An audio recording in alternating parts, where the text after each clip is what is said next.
सीताराम पदाम्बुजो मधुपूर यनमानसं लीयते सीताराम गुणावली निशिदिव यज्जीवया पीयते सीताराम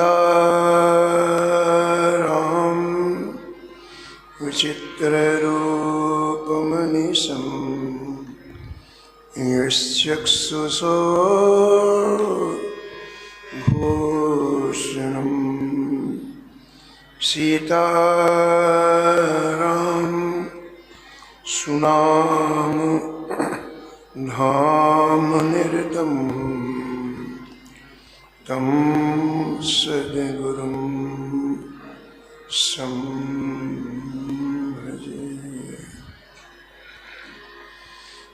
नीलाम्बुज श्यामलकोमलाङ्गं सीतासमारोपितवामभागं पाणो महासायकचारुचापं नमामि रामं रघुवंशनाथं। यत्र यत्र रघुनाथ कीर्तनं तत्र तत्र कृतमस्तकाञ्जलिं बाष्पवारि परिपूर्णलोचनं मारुतिं नमत राक्षसान्तकम्।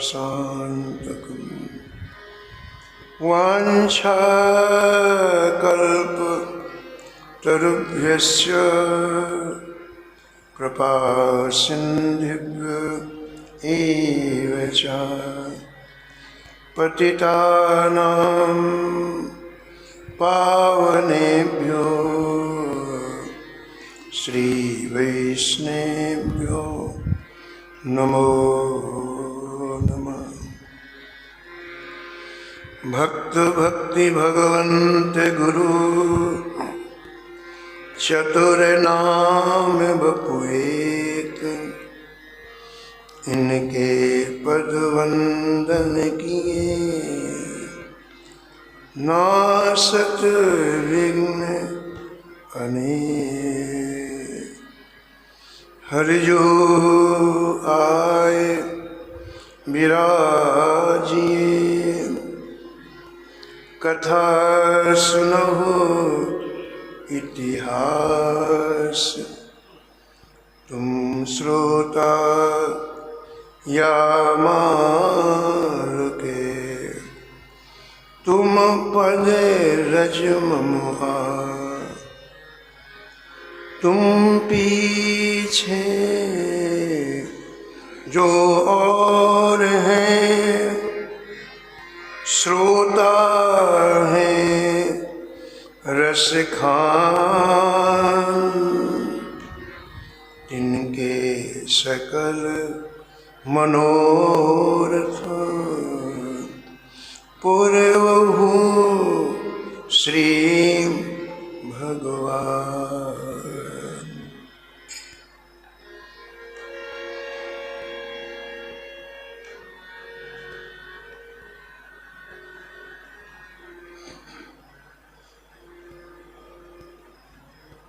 Radhe Radhe Govind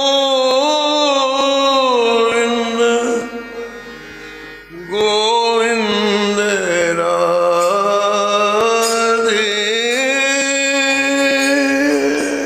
Radhe Radhe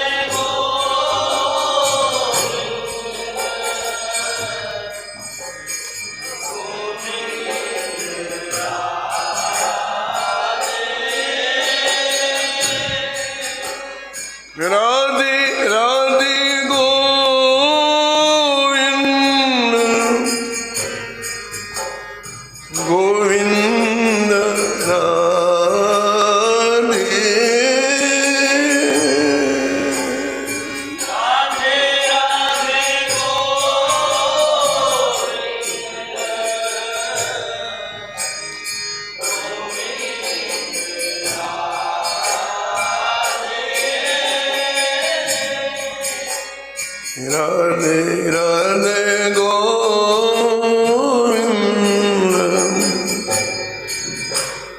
Govinda Radhe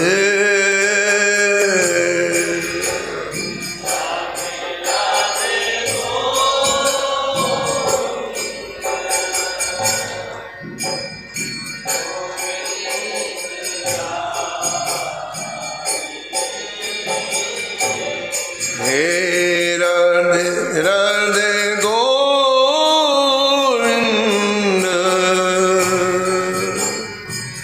Govinda Radhe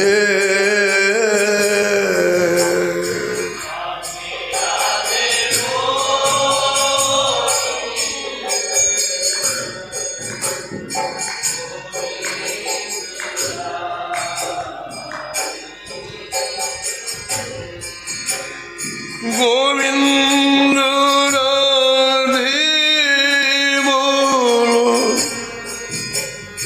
Gopal Radhe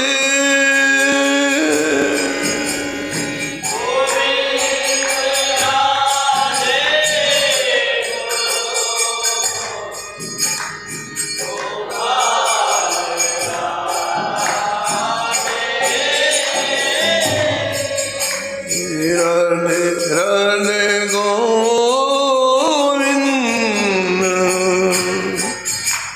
Govinda Radhe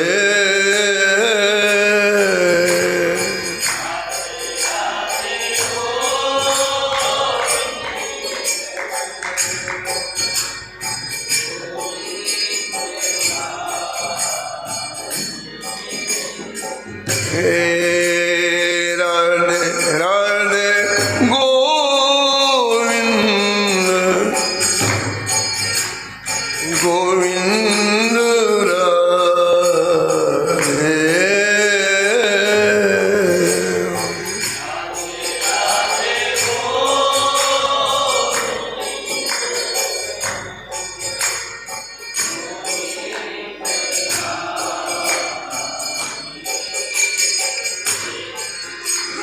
Govinda Radhe Bolo Gopal Radhe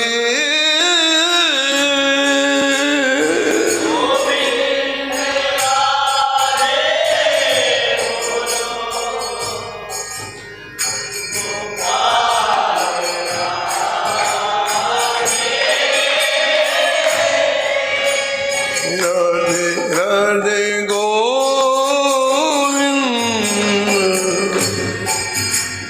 Govinda Radhe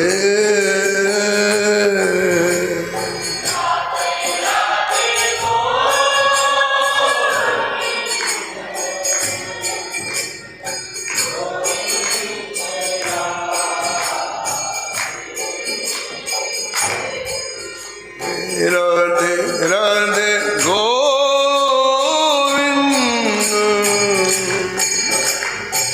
Govinda Radhe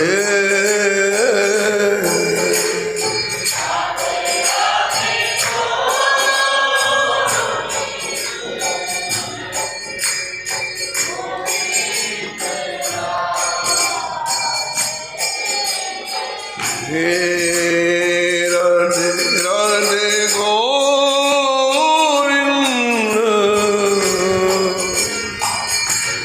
Govinda Radhe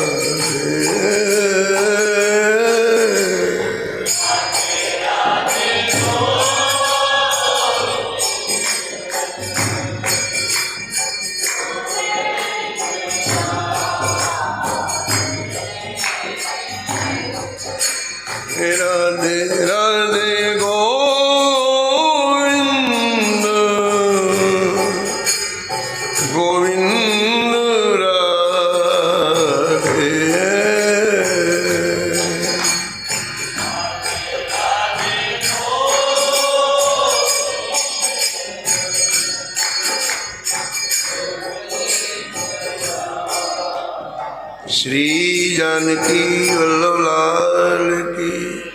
Shri मंगल मूर्ति हनुमान जी महाराज की। सपरिकर श्री भक्तमाल जी की। श्री स्वामी अग्रदास जी महाराज की। श्री नाभाजी महाराज की। श्री प्रियादास जी महाराज की। सब संत भगवान की। श्री वृंदावन धाम की। श्री बांके बिहारी लाल की। श्री राधा वल्लभ लाल की। श्री गिरिराज जी महाराज की। श्री यमुने महारानी की। श्री राम नाम महाराज की। श्री महाराज जी की। जय जय श्री राम।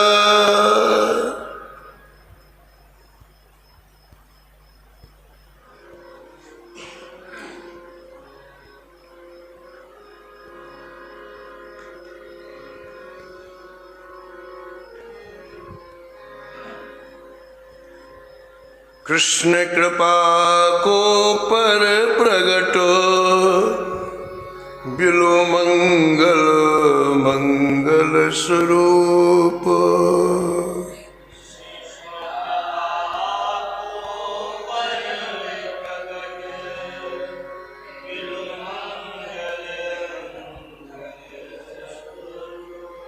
करुणामृत सुकवित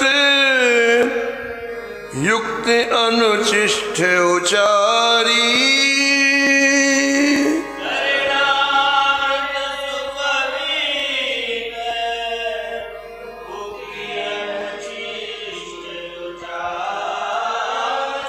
रसिक जनन जीवन हृदय हारावली धारी।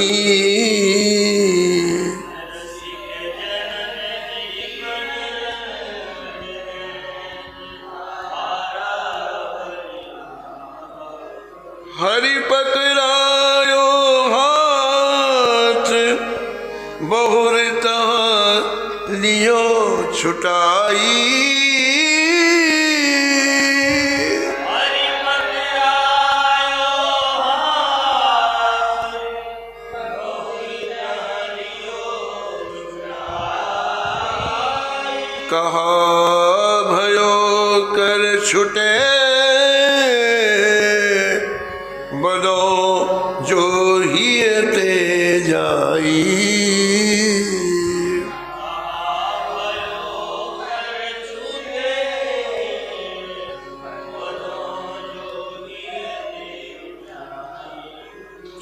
चिंतामणि संग पाई के ब्रजवधू केल वरणी अनूप।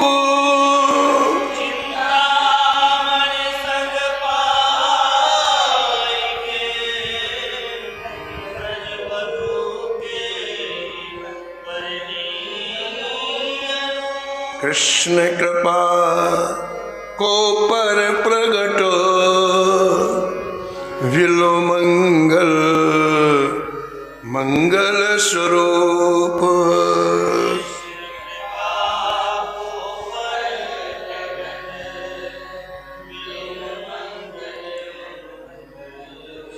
कृष्ण कृपा को पर प्रगटो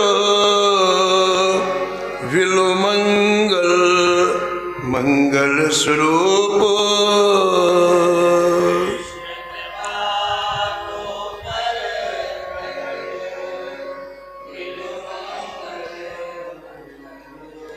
प्रातः स्मरणीय परम वंदनीय श्री भक्तमाल के रचयिता श्री नाभा गोस्वामी जी इस छप्पे में परम भागवत परम रसिक श्री विल्व मंगल जी का स्मरण कर रहे हैं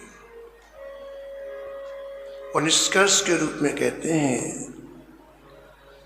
कि श्री कृष्ण की ऐसी कृपा हुई कि श्री विल्व मंगल जी का समस्त जीवन मंगलमय हो गया। आपने भगवान की लीलाओं का एक दिव्य ग्रंथ लिखा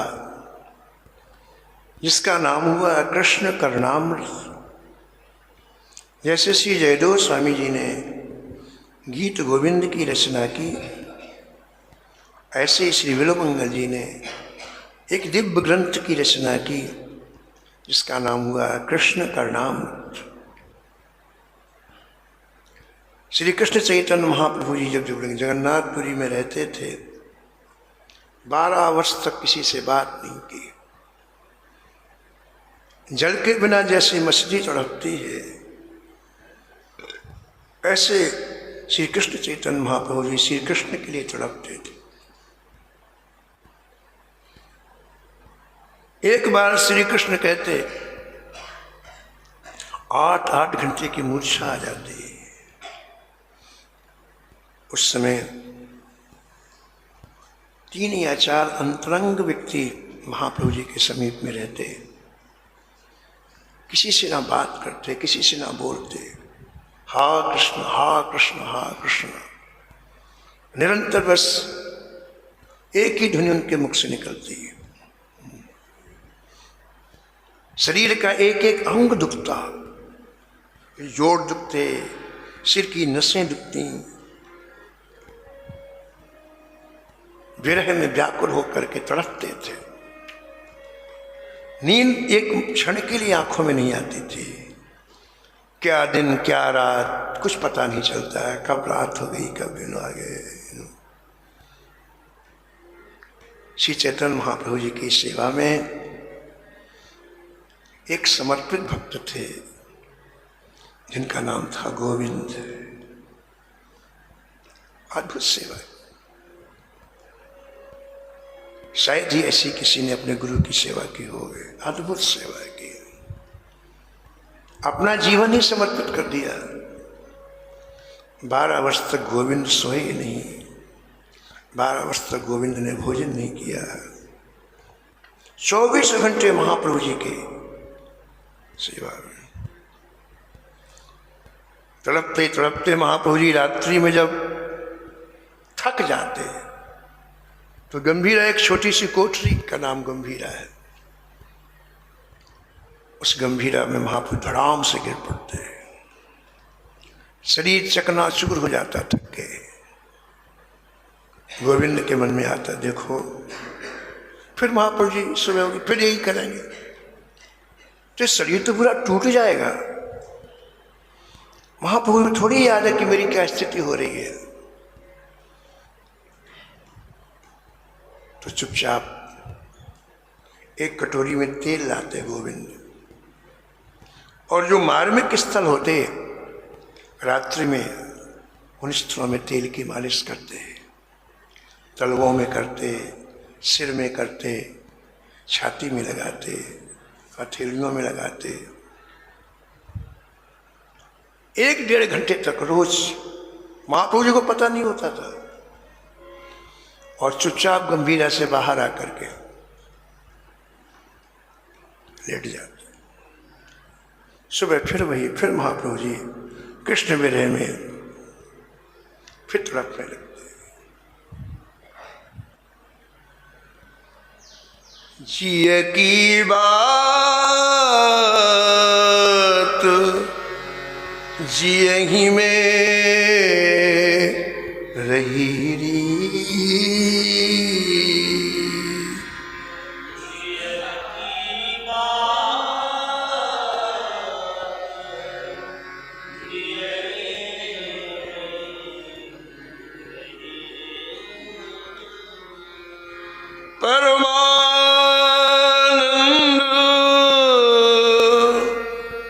दरस बिन ठाकुर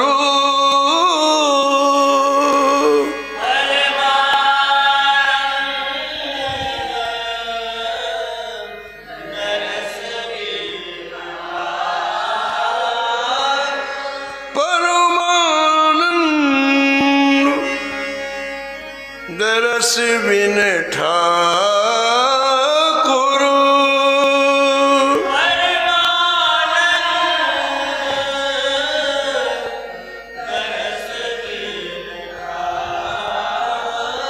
नैनन नदी बही री।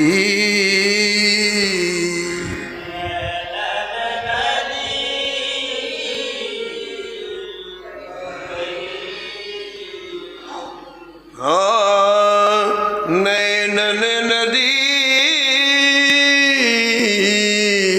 बही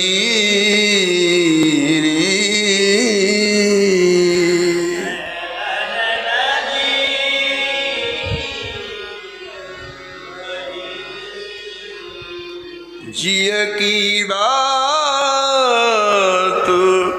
जियहि में रही री।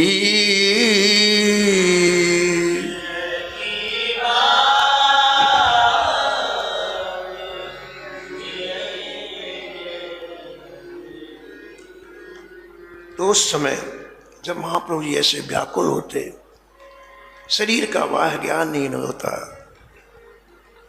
उस समय महाप्रभु जी के एक नजदीक पढ़कर श्री स्वरूप दामोदर जी श्री कृष्ण चैतन्य महाप्रभु जी को कृष्ण कर्णामृत नामक ग्रंथ सुनाते थे। विल्वमंगल ने जिस दिव्य ग्रंथ की रचना की, कृष्ण कर्णामृत, ऐसी स्थिति में नित्य प्रति महाप्रभु जी को ये कृष्ण कर्णामृत ग्रंथ सुनाते थे। नाभाजी महाराज कहते हैं कि ये कृष्ण कर्णामृत एक किसी से लिया हुआ ग्रंथ नहीं है, ये मौलिक ग्रंथ है। और इसलिए जितने रसिक हैं इस पृथ्वी में, सबके जीवन का आहार बन गया। श्री कृष्ण कर्णामृत सबको कंठस्थ है। रसिक जनन जीवन हृदय हारावल धारी।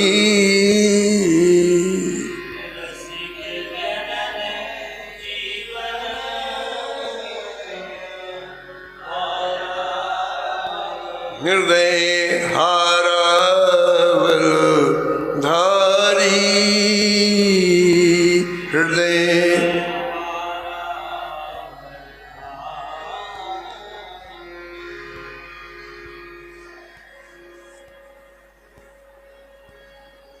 श्री विल्वमंगल जी का परिचय दे रहे हैं भक्तमाल के टीकाकार प्रियादास जी महाराज। कौन है ये, कहाँ के रहने वाले थे, इनके जीवन का प्रारंभ कैसे हुआ, कैसे कृष्ण कृपा प्राप्त हुई।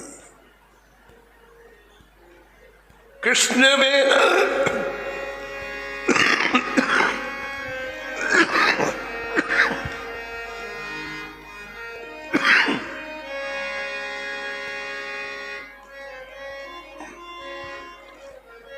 कृष्ण बिना तीर को दुजे मत धीर रहे।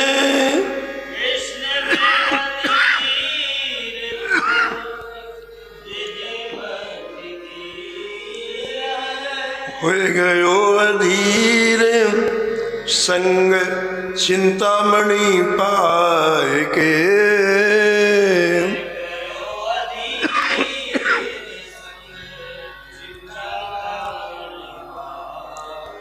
हो गयो अधीर संग चिंतामणि पाए के।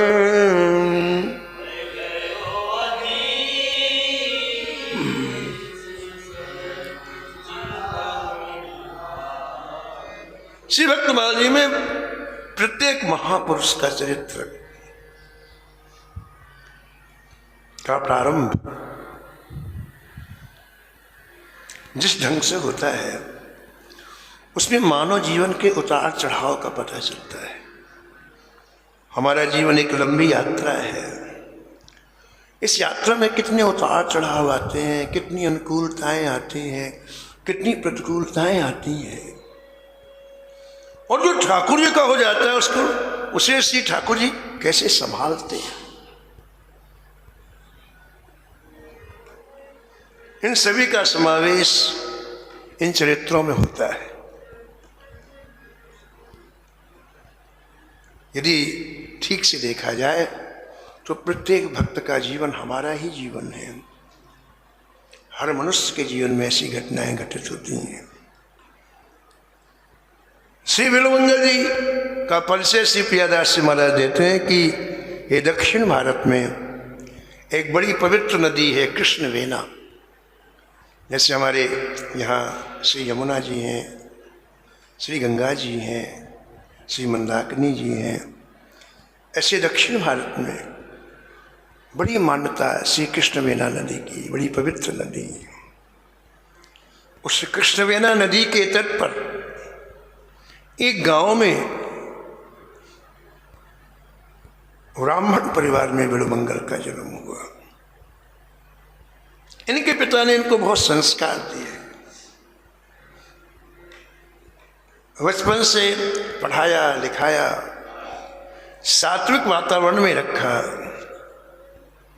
इसलिए श्री प्रियादास जी कहते हैं कि इनकी दो विशेषताएं थीं, एक गंभीर थे और धैर्यवान थे।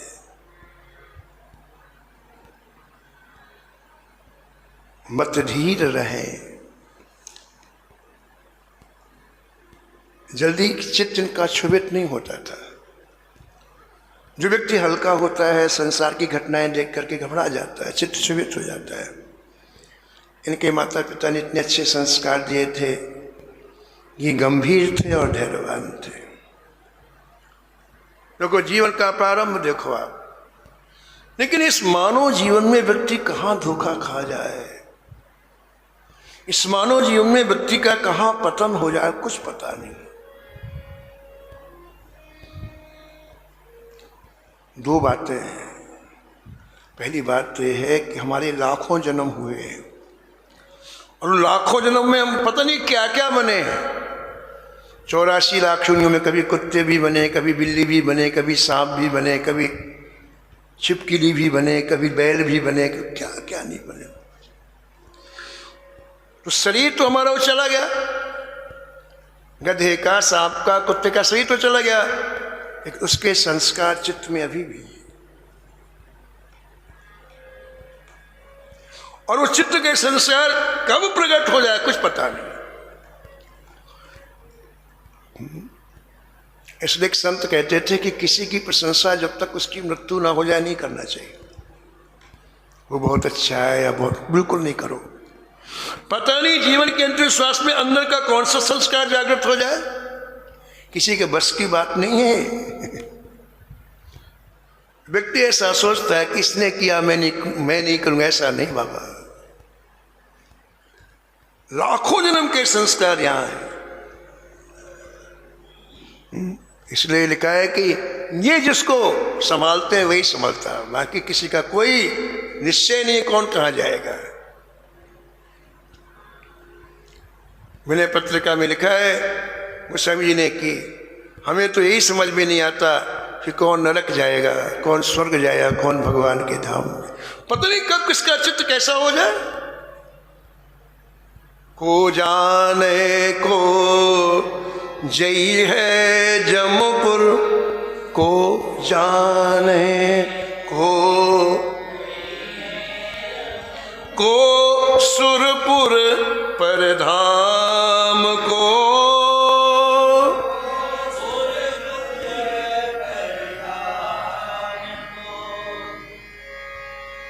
गोस्वामी जी कहते हमें पता ही नहीं, भले वो मंदिर में बैठा है, वो धाम में है, लेकिन पता नहीं कहां जाएगा। अंतिम समय तक पता नहीं चित्त की वृत्ति क्या हो जाए उसकी। तुलसी बहुत भलो लागत,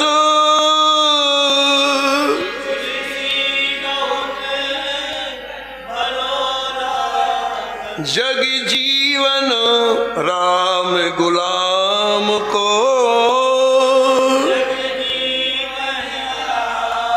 इसलिए राम जी के चरणों में अपने आप को समर्पित करके निश्चिंत हो जाओ, अपना मन भूल जाओ। हम अपने बल से कभी सुरक्षित नहीं रह सकते। अनंत जन्मों की चित्त की वृत्तियां हमारे अंदर हैं, और कौन सी चित्त की वृत्ति कब, यही एक कथा है। इतने बढ़िया ब्राह्मण कुल में उत्पन्न हुए, इतने सात्विक गंभीर निरंतर भक्ति के वातावरण में रहते, लेकिन एक क्षण के अंदर जीवन कहां से कहां चला गया। प्रियदास से लिखते हैं हो गए अधीर संग चिंतामणि पाए के, हो गए अधीर संग चिंतामणि पाए के, चिंतामणि पाए के।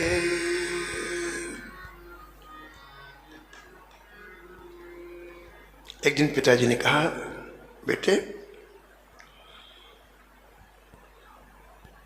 कृष्णवेला नदी के उस पार जाकर के कुछ आवश्यक वस्तुएं ले आओ। बिल्वमंगल जी प्रातःकाल उठे, पैदल यात्रा पहले होती थी, और कृष्णवेला नदी के उस पार जब जाने लग गए तो रास्ते में जंगल पड़ा, और जंगल में उन्होंने क्या देखा कि चिंतामणि नाम की एक वेश्या एक मद्यपान किए हुए पुरुष के साथ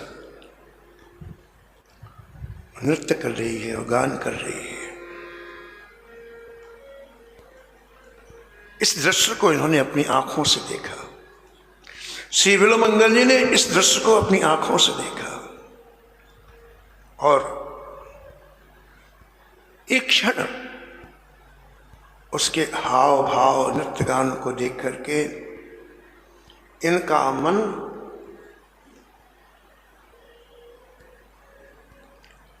सारी मर्यादाओं को तोड़ करके उस चिंतामणि के वशीभूत हो गया।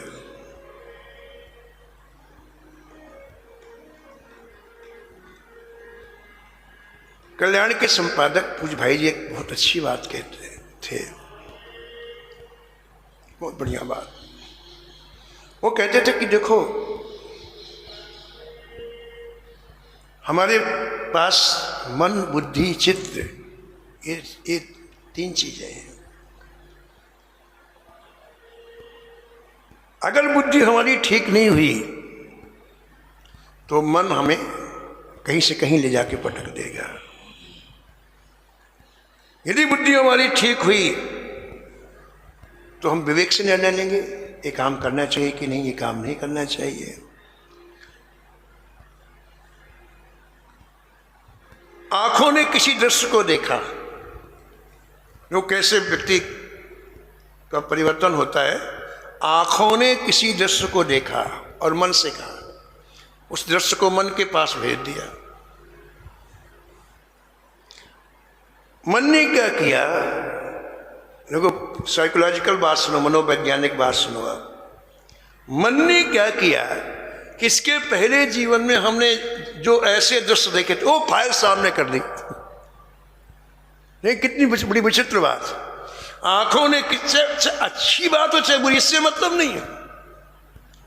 आंखों ने जानकी नवमी का उत्सव देखा, देखो ठीक है ना, तो मन ने क्या कर लिया, पूर्व में हमने जहां जहां ठाकुर जी को उत्सव पूजन में वो सारी फाइलें खोल देगा।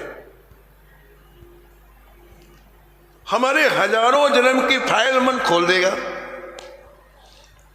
होगा क्या, बड़ा रंग, बड़ा रस आएगा, बड़ा अच्छा लगेगा, बड़ा डूबने की इच्छा होगी। ऐसे हमने कोई बुरी चीज देख ली तो मन हजारों जन्म की फाइल खोल देगा, और हजारों जन्म में हमने जहां जहां बुरे दृश्य देखे या बुरे काम हमसे हुए, उनकी याद आते ही मन इतना ज्यादा आउट ऑफ कंट्रोल हो जाता है कि सारी मर्यादाओं को अलग कर देता है। ये इसका मनोवैज्ञानिक स्वरूप है।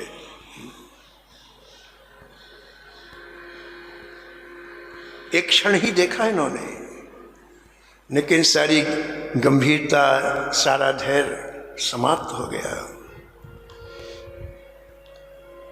और इनके मन में एक ही बात आई, मैं इससे मिलूंगा।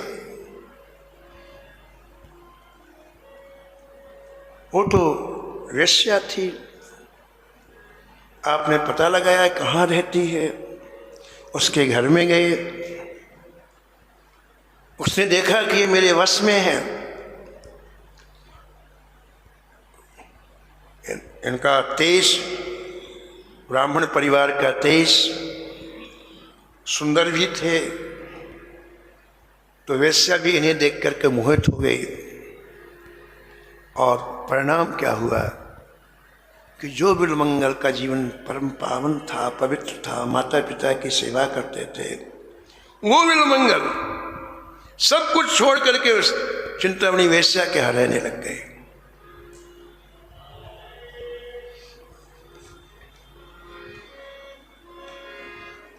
तजी लोक लाज हिये वाही कुजुराज भयो, तजी लोक लाज हिये वाही कुजुराज भयो, निस दिन काज वह रहे घर जाए के, निस दिन काज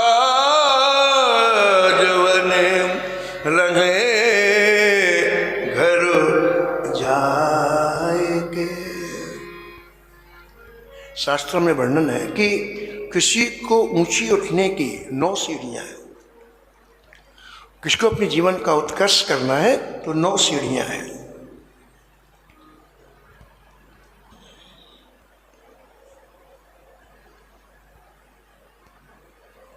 पहली सीढ़ी है श्रद्धा, महापुरुषों में आपकी श्रद्धा हो। दूसरी सीढ़ी है साधु संग, महापुरुषों के बीच में जाके आप अपने समय को व्यतीत करें। और तीसरी सीढ़ी है भजन की क्रिया जानना। महापुरुषों ने भजन, उन्हें पता है भजन कैसे किया जाता है। और चौथी सीढ़ी है भजन में आरूढ़ हो जाना।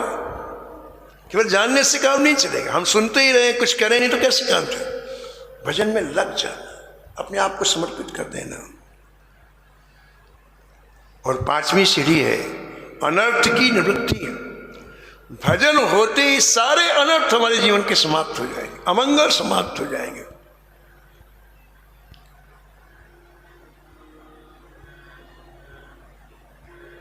छठवीं सीढ़ी है भजन में रुचि होना। भजन करना अलग बात है और रुचि होना अलग बात है। भोजन करना अलग बात है, भोजन में रुचि होना अलग बात है। जब रुचि होती है, महाराज जी कहते थे कि जब रुचि होती है तो कोई 25 बार बुलाए व्यक्ति भजन छोड़ के नहीं जाता। जैसे एक व्यापारी दुकान में बैठा हुआ है और दुकान चल रही जोरों से, घर से बार बार उसकी पत्नी फोन कर रही है, अरे भोजन ठंडा, रुक। उसकी इतनी रुचि है, भोजन अच्छा नहीं लग रहा है, घर के लोग अच्छा नहीं लग रहे हैं, ये रुचि की बात। दोपहर का भोजन वो रात में करता है। ऐसे जब भजन में रुचि हो जाती है तो 4 घंटे 1 घंटे आदमी गिन के नहीं, पता ही नहीं चलता कितना समय लग गया।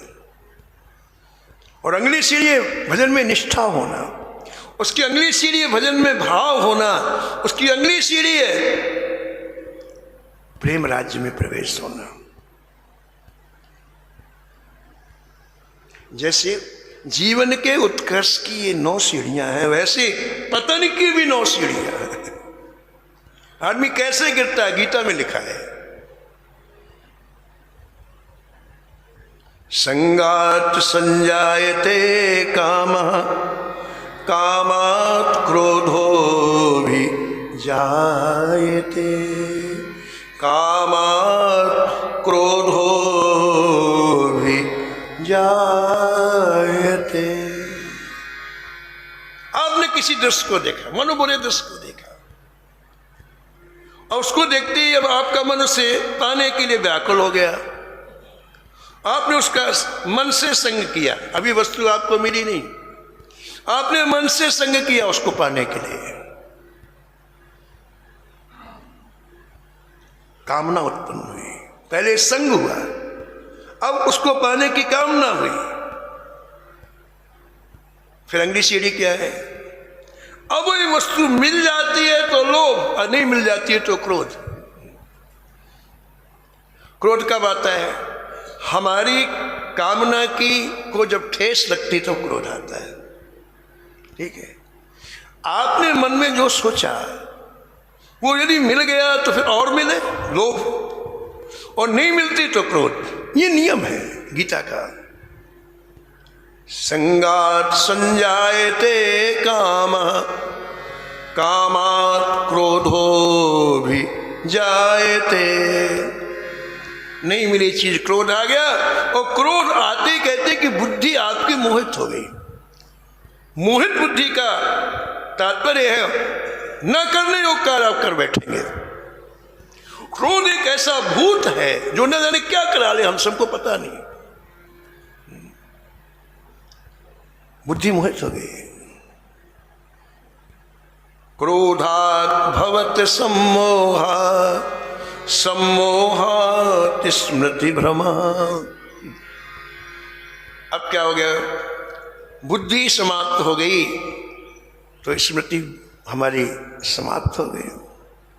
अब बताओ, अब किसी ट्रेन में जा रहे हैं और उसका ड्राइवर शराब पी ले, बचेगा कोई? बुद्धि हमारे शरीर की ड्राइवर है, अगर ये मोहित हो गई, ये भ्रमित हो गई, गया जी।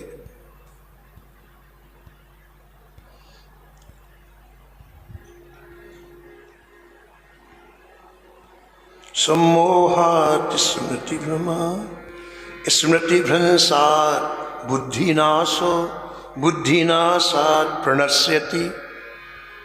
ये गिरने की सीढ़ियां है, जैसे उत्कर्ष की सीढ़ियां ऐसे गिरने की। तो बिलमंगल जी को यही हुआ महाराज। आंखों से दृश्य को देखा, मन ने महाराज तूफान मचा। जब मन तूफान मचाता है तो कोई शास्त्र साथ नहीं देता है, कोई ज्ञान साथ नहीं देता है। तूफान मचा दिया। और इतना अच्छा जीवन बिलमंगल जी का, परिवार के सभी लोगों को छोड़ दिया। इनकी पत्नी भी थी, पत्नी को छोड़ दिया, पिता को। मात्र एक ही संतान थी बिलमंगल। परिवार में 3 सदस्य, माँ, पिता, पत्नी और ये। लेकिन महाराज तूफान मचाया मन ने, और ये सीधे चिंतामणि के पास बहुत सारी संपत्ति लेके पहुंच गए। घर की जितनी संपत्ति है अब चिंतामणि के पास जाने लग गई। अब इन्हें ये पता नहीं चलता कि सुबह है कि रात है कि दिन है। प्रियदासी लगती निस्दिन 24 घंटे उसे प्रसन्न करने के सिवा दूसरा कोई काम ही नहीं है। वही जू राज भयो निस्दिन काज वह रहे घर जाए के, निस्दिन काज वह रहे घर जा। वो किसी का दोष नहीं है। ये मन की प्रबलता देखो आप। बहुत अच्छी खोज की बात भाई जी ने कही कि जब हजारों जन्म की चीजें महाराज एक साथ मन को मिल जाती है तो मन इतना तीव्र हो जाता है कि किसी को रोकने की सामर्थ्य नहीं रहती है। बाद में भले पछताए, बाद में भले, लेकिन उस समय तो बिल्कुल किसी की नहीं सुनेगा। इसका कारण है हजारों जन्म की स्मृति मन तुरंत जगा देता है महाराज, तुरंत। पूज्य महाराज जी श्रीमद राज जी महाराज सुनाते थे कि दक्षिण भारत में श्रीरंग जी का मंदिर है। कल आपने रंग जी की कथा सुनी थी, बारमुखी के मुकुट को श्री रंगनाथ को सुना। तो रंग जी का मंदिर है दक्षिण भारत में, बड़ा विशाल मंदिर है। तो इतना बड़ा मंदिर है, वहां 100 पुजारी एक साथ काम करते हैं। इतना बड़ा मंदिर है, 2-4-10 से काम नहीं चलता है। 100 पुजारियों की नियुक्ति वहां रहती है और शिफ्ट रहती है कि भाई 4 घंटे तुम्हारी, फिर 4 घंटे ऐसे, यानी 10-10, 20-20 की शिफ्ट रहती है। 24 घंटे 100 पुजारी की नियुक्ति रहती, 24 घंटे सेवा करने के लिए। तो श्री महाराज जी सुनाते थे कि उसमें एक नई उम्र का पुजारी आया, उसकी आयु 20 वर्ष की रही होगी। उसका संपर्क किसी वेश्या से हो गया। वेश्या की संपर्क होती, वो पूजा का समय पूरा करने के बाद वेश्या के घर जाने लग गया। अब ऐसी बात छिपती तो है नहीं। कुछ लोगों ने, जो मंदिर के मुख्य पुजारी थे, उनसे शिकायत की, किसी रंग जी के मंदिर में ऐसा ऐसा व्यक्ति पूजा करता है और वो वेश्या के यहाँ जाता है। तुरंत उन्होंने मीटिंग बुलाई, पूरे पुजारियों को बुलाया, उस पुजारी को ही बुलाया, युवा पुजारी को बुलाया। बोले देखो भाई, ये मर्यादा के खिलाफ तुम काम कर रहे हो। अब आज तुम्हें निर्णय लेना है, दो में से एक निर्णय लेना है, या तो तुम्हें रंग जी की पूजा करना है या तुम्हें वेश्या के यहाँ जाना है। बताओ दो में से क्या करोगे? महाराज जी कहते हैं, वो खड़े होके बोला, मुझे वेश्या के यहाँ जाना, मुझे पूजा वूजा नहीं करना। ये इंद्रियों की प्रबलता देखो आप, कि मन जब साथ देता है तो व्यक्ति महाराज कुछ सुनने को तैयार नहीं होता, कुछ नहीं। यही हाल बिल्वमंगल जी का हुआ। सब कुछ लेकर के उसके यहाँ आ गए और किसी की चिंता नहीं, माता पिता पत्नी किसी की चिंता नहीं, और कहते हैं 24 घंटे उसके यहाँ रह करके उसको प्रसन्न करने का प्रयास करने लगे।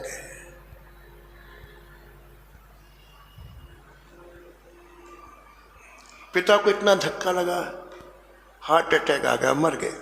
एक ही बेटा और उसकी ये हालत, तो उनको हृदयघात हुआ और मृत्यु हो गई। 1 वर्ष के बाद पिता की श्राद्ध करना था। अब अकेले ये बेटे, अब बिना बेटे के श्राद्ध कौन करे? इनकी पत्नी ने सोचा क्या करें, इनके आने के बिना श्राद्ध नहीं होगा, कैसे निलाया जाए? तो श्राद्ध के 1 दिन पहले इनकी पत्नी चिंतामणि के पास गई, हाथ जोड़ के प्रार्थना की, कहा बहन यदि तुम चाहोगी तो हमारा काम बन जाएगा, कृपा करके अनुग्रह करके 1 दिन के लिए इन्हें घर भेज दो, इनके पिताजी की श्राद्ध हो जाए, तुम्हारा बड़ा एहसान मानूंगी मैं। वो भी स्त्री शरीर थी, वो समझ गई, इनकी पत्नी की पीड़ा को समझ गई। उसने कहा बहन जाओ, मैं जरूर कल भेजूं। अब उस समय तो बिल्वमंगल जी के लिए चिंतामणि क्या थी? भगवान थी, जो आज्ञा दे वही सिरोधार। तो चिंतामणि ने कहा कि देखो कल आपको घर जाना है और पिता का श्राद्ध करना है। उनकी जाने की इच्छा नहीं, लेकिन उसने आज्ञा करी, बोले हाँ ठीक जाऊंगा। पिता को श्राद्धने के रहो मन साधी दिन, पिता को श्राद्धने के रहो मन साधी दिन,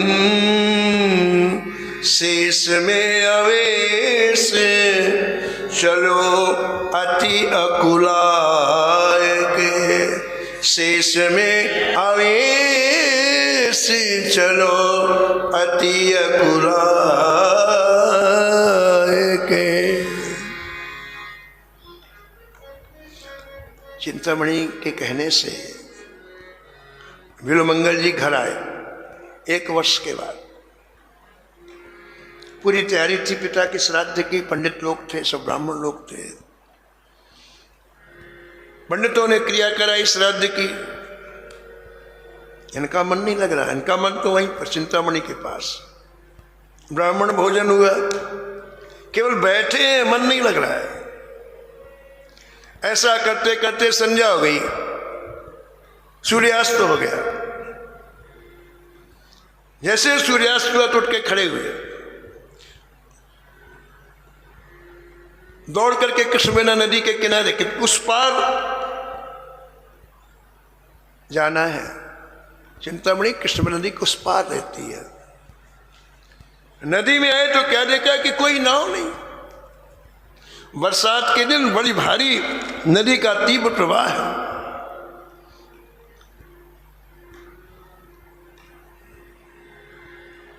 अब विचार कर क्या करूं, बिना चिंतामणि के मैं रह नहीं सकता और नदी पार करने का कोई उपाय नहीं है। अगर मैं यहां रुक गया तो मेरे प्राण निकल जाएंगे बिना चिंतामणि के। एक काम करता हूं, एक बार नदी के प्रवाह में कूद पड़ता हूं। यदि पार हो गया तो चिंतामणि के पास पहुंच जाऊंगा, यदि पार नहीं हुआ तो वैसे ही मरना है, मर जाऊंगा।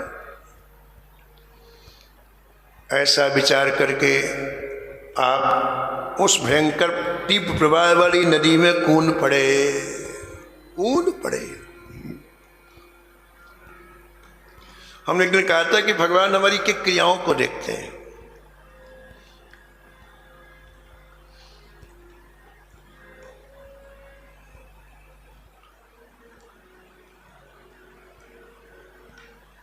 इनकी ये जो चाह है, चिंतामणि की जो चाह है, ये ठाकुर जी को पसंद आई। देखो चाह एक धारा है, धारा। उस धारा को आप कहीं भी लगा दो।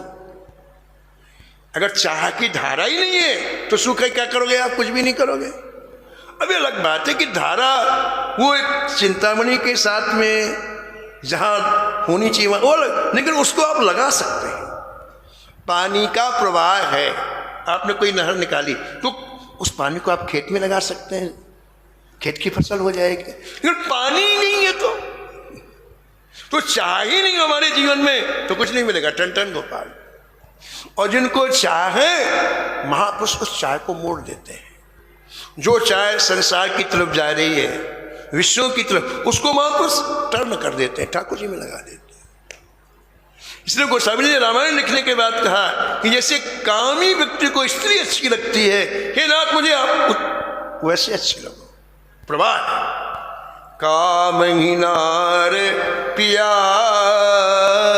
जिमी लोभी के प्रियदाम।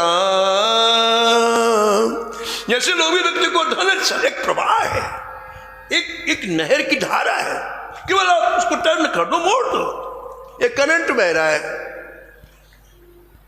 इसे आप हीटर में लगा तो गर्म हवा दे देगा, इसे आप एसी में लगा ठंडी हवा दे दे, लेकिन करंट ही नहीं हो तो कुछ नहीं मिलेगा। तो प्रवाह जीवन में हो, एक धारा होनी चाहिए। पूरी रामायण लिखने के बाद ये मांगा गोस्वामी जी ने, जैसे कामी को काम नहीं है ऐसे आप अच्छे रहो। दिन रात एक क्षण के लिए अवकाश ना हो। और जैसे लोभी को धन अच्छा लगता वैसे आप अच्छे लगो।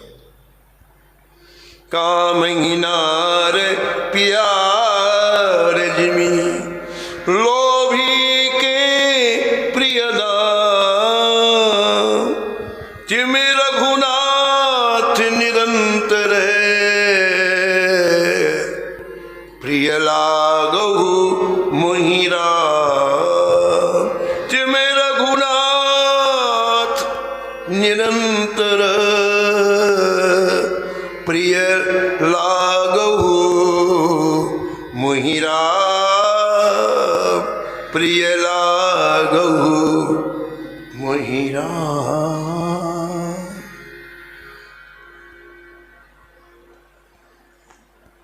अब ऐसे प्रेमी को भगवान बचाएंगे।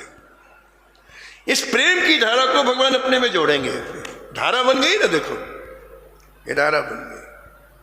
हमारे वृंदावन में, ब्रज में, गोकुल में श्री वल्लभाचार्य जी महाराज के सुपुत्र गोकुलनाथ जी महाराज के पास एक बड़ा संपन्न व्यक्ति आया, बड़ा संपन्न। उस जमाने में चांदी के सिक्के चलते थे, जैसे अभी नोट चलते हैं ना उस समय जान। तो 1 लाख रुपए की थैली लेकर के आया और गोकुलनाथ जी के सामने रख करके बोला, बोले महाराज मैं दीक्षा लेने के लिए आया हूँ, ये भेंट आप स्वीकार कर लें और मुझे दीक्षा दे दें। गोकुलनाथ जी ने उससे प्रश्न पूछा, क्यों भाई, घर में तुम्हारा लगाव किसी में है? पिता में लगाव है, माता में लगाव है, पत्नी में लगाव है, पुत्र में लगाव है, मित्र में लगाव, कहीं तुम्हारा लगाव? बोले नहीं महाराज मेरा कोई लगाव नहीं, कहीं। बोला नहीं महाराज मेरा कहीं लगाव नहीं। तो गोकुलनाथ जी बोले भैया फिर तुम ठाकुर जी के काम के नहीं हो। यहां तो लगाव वाले लोग चाहिए, उसी लगाव को हम लगा लेते, ठाकुर लगाव ही नहीं है तो तुम ठाकुर के काम के नहीं हो। जाओ भैया हम दीक्षा नहीं दे पाएंगे आप, यहां तो महापुरुष जो लगाव जो धार है उसको जोड़ते हैं। तो बोला महाराज देख लो, इतनी बड़ी मोटी दक्षिणा कोई देगा नहीं आपको। 1 लाख रुपए लेके आया हूं।